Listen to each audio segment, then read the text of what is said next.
आता मी ना कच्ची केळी आणलेली आणि त्याला आहे ना मी सालं काढून असे काप करून घेतलेत. मी ते झटपट करणार आहे. आणि त्याच्यामध्ये मी आता आलं लसूण पेस्ट, त्याच्यामध्ये ना मी आपला कोकमाचा आगळ असतो तो अर्धा चमचा मी घेतला आहे. इथेच मी त्याच्या खालीच तुम्हाला दिसेल आगळ घेतला आहे मी अर्धा चमचा. आणि हे मालवणी मसाला आहे आणि पाव चमचा आहे ना हळद घेतलेली आहे आणि मीठ घेतलेलं आहे. तर मी हे सगळं ह्याला लावते. आपण केळीचे काप करतोय.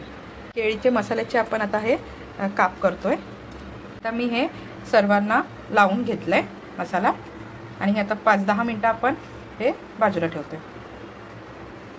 आता मी ना हे काप तळण्यासाठी रवा घेतला आहे, थोडा बेसन घेतलं आहे थोडंसं, आणि ही कश्मीरी लाल आहे कलरसाठी.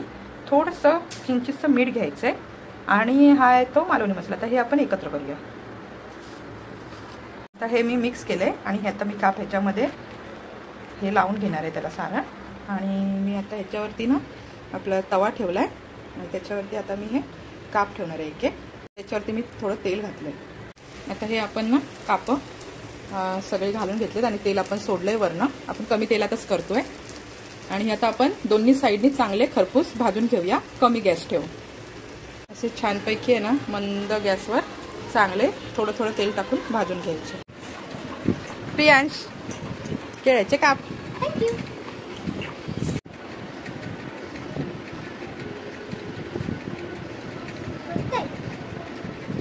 थँक्यू.